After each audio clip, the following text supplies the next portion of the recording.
Baby দাও ai bữa rồi không এই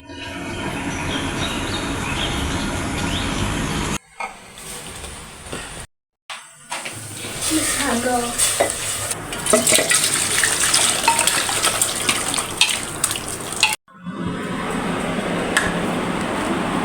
অল্প একটুর জন্য বেঁচে গেলাম। আর অল্প সময় হলেই দেখা যেত যে সিঁড়ি দিয়ে পানি একদম পুরো বাসা বা নিচতলা পর্যন্ত চলে যাইতো।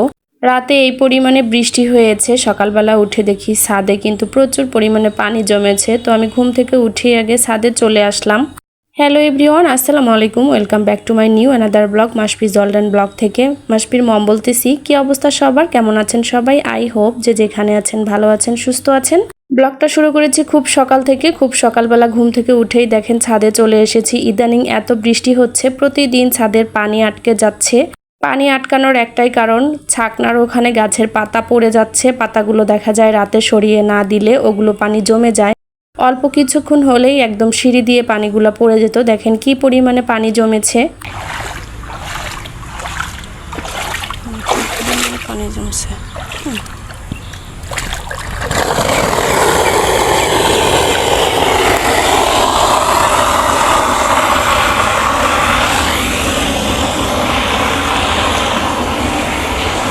পানি জমছে, দেখছেন? মনে হয়েছে যে ইয়া হয়ে গেছে।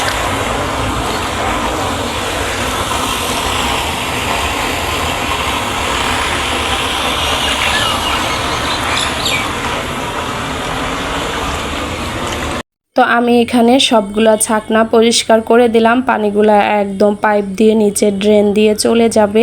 প্রতিদিনই পরিষ্কার করা হয়, মাঝে মাঝে ভুলে গেলেই দেখেন এই অবস্থা হয়, একদম ছাদটা পুকুর হয়ে গিয়েছে। তো যারা এই মুহূর্তে আমার ভিডিওটি দেখা শুরু করেছেন তারা প্লিজ একটা লাইক দিয়ে একটা কমেন্ট করে আমার সাথে থাকতে পারেন। আর যদি আমার ভিডিওটি ভালো লেগে থাকে প্লিজ ফ্রেন্ডস এবং ফ্যামিলির সাথে শেয়ার করতে পারেন।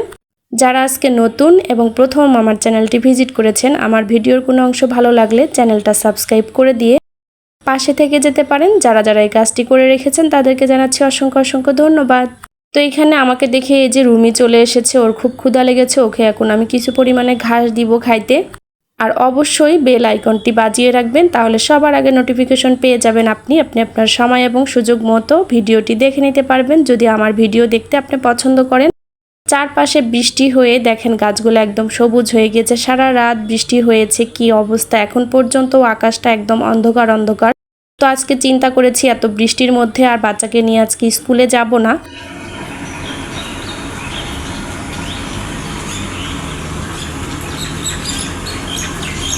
এদিকে আমি আমার রুমিকে কিছু ঘাস উঠিয়ে দিয়েছি, ও বসে বসে খাবে। আসলে ওর জন্য আমের কিছু ছাল রেখেছি, ওগুলো উপরে আসার সময় নিয়ে আসার কথা মনে নাই। তো আপাতত ওকে ঘাস দিয়ে দিলাম, ও ঘাসটাই খেতে থাক। আর ও একটু ভিজেও গেছে বৃষ্টিতে। ও তো ছাদে থাকে, প্রচণ্ড দৌড়াদৌড়ি করে, ও তো এক জায়গায় স্থির থাকে না, ও তো বৃষ্টিতে ভিজবেই। তো ওকে খাইয়ে দাইয়ে আমি একদম নিচে চলে যাব। তো খরগোশটাকে খাইতে দিয়ে আমি চলে এসেছি একদম নিচে। আর দেখেন বেডরুমের জানালা খুলে দেখতেছি পুকুরের পানিটা মাশাআল্লাহ অনেক সুন্দর কালার দেখা যাচ্ছে, একদম গাছের পাতা সবুজ কালারের মতো।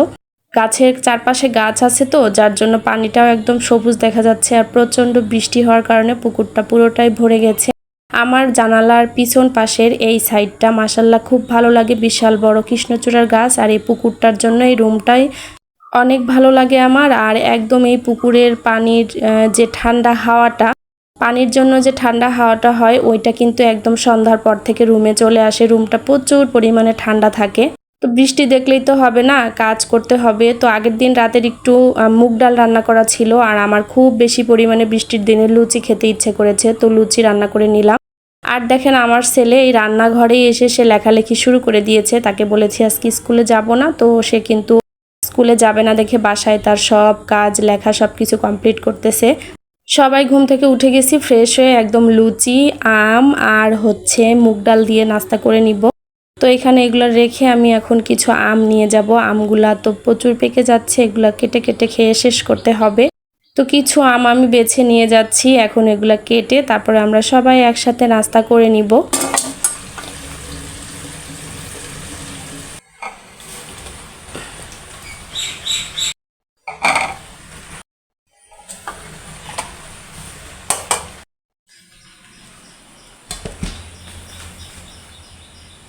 সকালের নাস্তা শেষ করে আজকে যেহেতু স্কুলে যায়নি তো সবগুলা বেডরুমের বেডগুলো পরিষ্কার করে সুন্দর করে গুছিয়ে নিব। বাচ্চার কিছু খেলনা এলোমেলো আছে সেগুলো গুছিয়ে নিব। আর বাচ্চাকে আজকে বলে দিয়েছি ইচ্ছা মতো খেলাধুলা করো, কারণ ওর 2 দিন এক্সাম হওয়ার পরে আজকে ইচ্ছা করে স্কুলে যায়নি, কারণ আজকে একটু ব্রেক নিব। অত চাপ দেওয়া যাবে না, যেহেতু ছোট মানুষ আর বৃষ্টি হচ্ছে সেজন্যই একটু ঘুমিয়েছি বেশি, এজন্যই আজকে স্কুলে যাব না। তো ও তো শুনে খুব মন খারাপ করেছে, কারণ আমার বাচ্চা কিন্তু একদমই স্কুল কামাই করতে চায় না।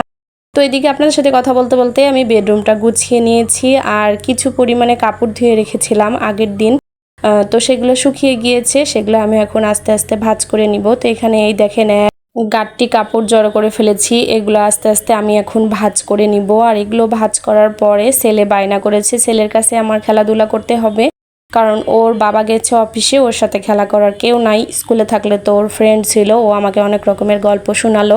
তো এই যে কথা বলতে বলতে আমার অলরেডি কাপড়গুলোও ভাঁজ করা হয়ে গিয়েছে, আর এখন এই যে ছোট মানুষের মতো বাচ্চার সাথে খেলতে বসেছি। ওর সাথে 1 ঘন্টা খেলে তারপরে আমি আমার দুপুরের রান্নার জন্য আর কি প্রিপারেশন নিতে যাব। অনেক কাজ পড়ে আছে, তারপরেও দেখেন বাচ্চাকে কিন্তু সময় দিতেই হবে, কারণ ওর সময়টা খুব মূল্যবান। ওর জন্য আমি যে সময়টা রাখি সেই সময়টা অন্য কোনো কাজেই আমি লাগাই না। তো এখানে ওর সাথে আমি খেলতেছি, ও প্রচুর পরিমাণে মাটির খেলনাগুলো সুন্দর করে সাজিয়ে রেখেছে। ওর এতগুলা খেলনা এলোমেলো হয়েছে, এগুলো কিন্তু পরে গুছাতে হবে। এটা সাজিয়ে রাখো, তা এটা এখানে সাজিয়ে রাখো গাড়ির কাছে। এখানে ওই যে মুখ কাটা নেও না, এটা ওই যে গাড়ির কাছে রাখো। হ্যাঁ হয়েছে।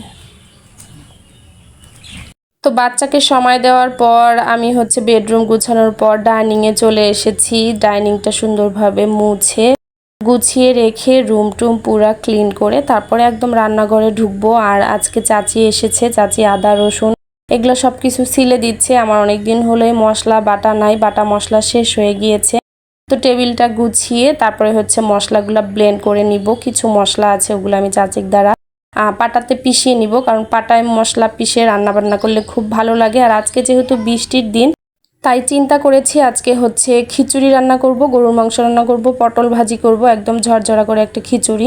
এর মাঝখানে দেখলাম আমার ক্যাবিনেটটা একটু এলোমেলো আছে, তো আমি ক্যাবিনেটটা মুছে সুন্দর করে এই ওয়াল ক্যাবিনেটটাও সুন্দরভাবে গুছিয়ে রাখলাম।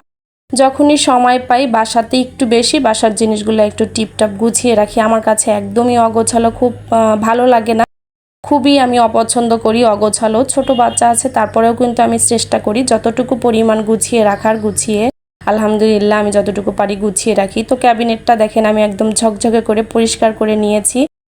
অফ ক্যামেরায় আমি সম্পূর্ণ ক্যাবিনেটে পরিষ্কার করে নিয়েছি, আপনাদের সাথে অল্প একটু শেয়ার করেছি। ক্যাবিনেট পরিষ্কার করার পর এই যে আমার সেলের ছোট্ট একটা পঙ্খিরাজ আছে, তো এই পঙ্খিরাজটাকে আমি এখন ধুয়ে মুছে পরিষ্কার করে রাখবো।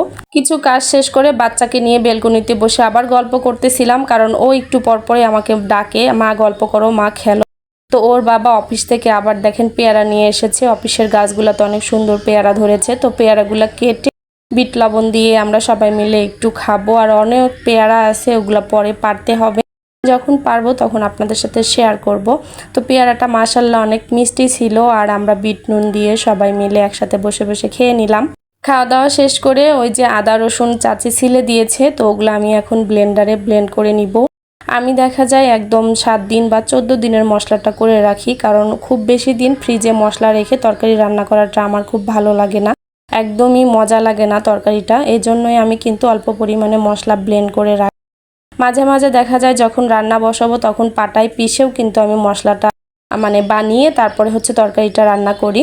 অফ ক্যামেরায় চাচি আমাকে কিছু মশলা পাটায় পিষে দিয়েছে, কারণ তরুণ তরুণ গরম মশলাগুলো পিষে দিলে তরকারিটা মাশাল্লাহ অনেক মজা হয়। আর আজকে যেহেতু একটু ভুনা খিচুড়ি রান্না করব, তো এই জন্যই বাটা মশলাগুলো এখন রেডি করে নিচ্ছি। এখানে আমি আদা রসুন পেঁয়াজ একসাথে ব্লেন্ড করে নিয়েছি। আর এদিকে দেখেন সব কিছু কাটা কাটি ধোয়া সব কিছু রেডি হয়ে গিয়েছে। এখন শুধু আমি ঝটপট রান্নাটা করে তারপরে শাওয়ার নিয়ে নিব, বাচ্চাকেও শাওয়ার দিয়ে দিব। তো এখানে আমি রান্না করব আজকে 3 রকমের ডাল, বুটের ডাল, মুগ ডাল আর মসুর ডাল, পোলার চাল দিয়ে একটা ভুনা খিচুড়ি আর গরুর মাংস, তার সাথে একটু পটল ভাজা করব, কারণ ছেলের তো আবার পটল ভাজা না হলে হবে না। তো 2টা চুলাতেই আমি 2টা প্রেসার কুকার বসিয়ে দিয়েছি, যেন খুব তাড়াতাড়ি আমার রান্নাটা হয়। এই জন্য আমি 2টা চুলাতেই 2টা প্রেসার কুকার বসিয়ে দিয়েছি। প্রেসার কুকারে দেখা যায় টান টান করে পানি দিলে একটা সিটিতেই মাশাআল্লাহ অনেক ঝরঝরা খিচুড়ি হবে। তো আমি এখানে রান্নাগুলো করে নিচ্ছি, তা আপনাদের সাথে শেয়ার করতেছি।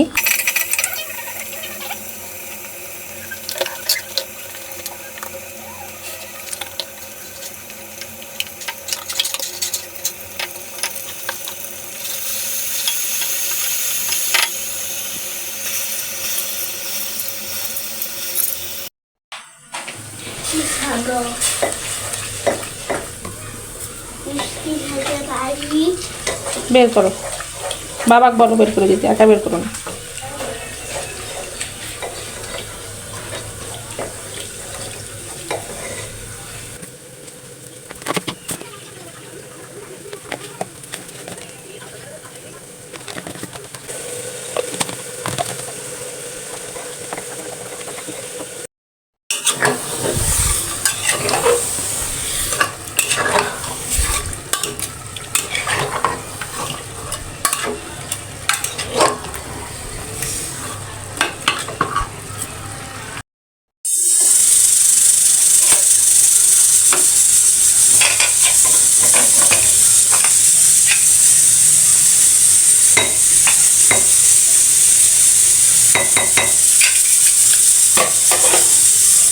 খিচুড়িটা হয়ে গিয়েছে, আর অপর পাশে তো আমার মাংসটাও আলহামদুলিল্লাহ সিটি দিয়ে দিয়েছে। তো খিচুড়িটা একটু নেড়ে দিয়ে তারপরে হচ্ছে পটল ভাজা বসিয়ে দিব। তো পটলগুলো সুন্দর করে মেখে রেখেছিলাম আগে থেকেই। আর এদিকে তরকারিটাও হয়ে গিয়েছে, তরকারিটা আমি পাতিলে বেড়ে রাখবো। আর একটু বেশি করে রান্না করেছি, কারণ এর পরের দিন আর কোনো তরকারি রান্না করব না। তরকারি রান্না করা শেষ হলে আমি সব হাঁড়ি পাতিল সুন্দর করে ধুয়ে রাখবো। তো এই জন্যই প্রেসার কুকারটা ধুয়ে রাখবো দেখে গোসলের আগে। তো আমি ওগুলো আগলা করে নিলাম। আর দেখেন তরকারি কালারটা কত সুন্দর হয়েছে। একটু দেশি আলু দিয়েছি, যেহেতু খিচুড়ি দিয়ে খাবো, আর আলু ছাড়া আমার বাচ্চা তরকারি খায় না। তো এইখানে আমি তরকারিটা ঢেকে রেখে দিলাম। এর মাঝখানে আমার পটল ভাজাটাও মাশাআল্লাহ অনেক সুন্দর হয়েছে। আর পটল ভাজা আমার বাচ্চার খুব প্রিয় খাবার, আমারও খুব পছন্দ, কিন্তু ওর বাবা একটু ভাজাভুজি কম পছন্দ করে। এখন একদম ফ্রেশ হয়ে টেবিলে খাবার রেডি করে দিচ্ছি, সবাই একসাথে খেয়ে নিব।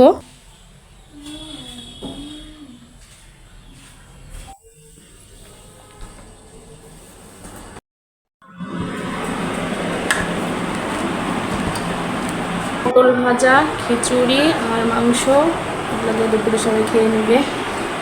তো এখন আমি একে একে সবার প্লেটে খাবার বেড়ে দিব। আর আমার প্রতিদিনের ভিডিওতে দেখবেন আমি স্টিলের গ্লাস, স্টিলের প্লেটগুলো বেশি পরিমাণে ব্যবহার করি, কারণ স্টিলের জিনিসের খাওয়া স্বাস্থ্যসম্মত। আমি এই জন্যই কিন্তু স্টিলের জিনিসগুলো বেশি পরিমাণে ব্যবহার করে থাকি।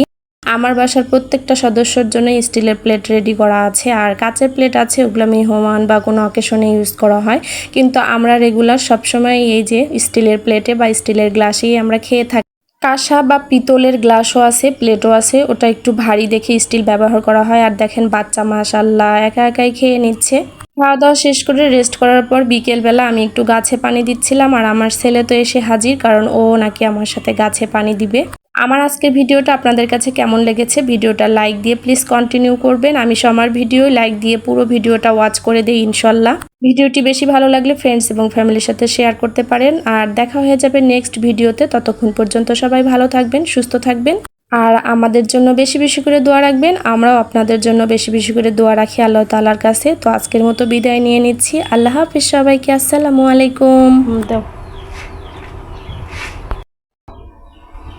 দাও, পারছো না, দাও আমি দিই। দেখ এ পাতাতে পাতাতে দাও, পাতাতে দাও। কতদিন হুম,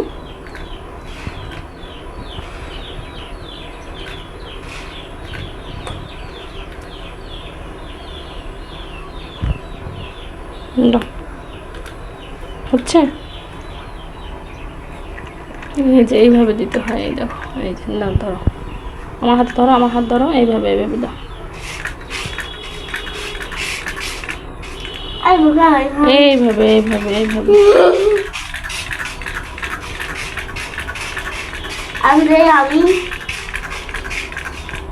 আমি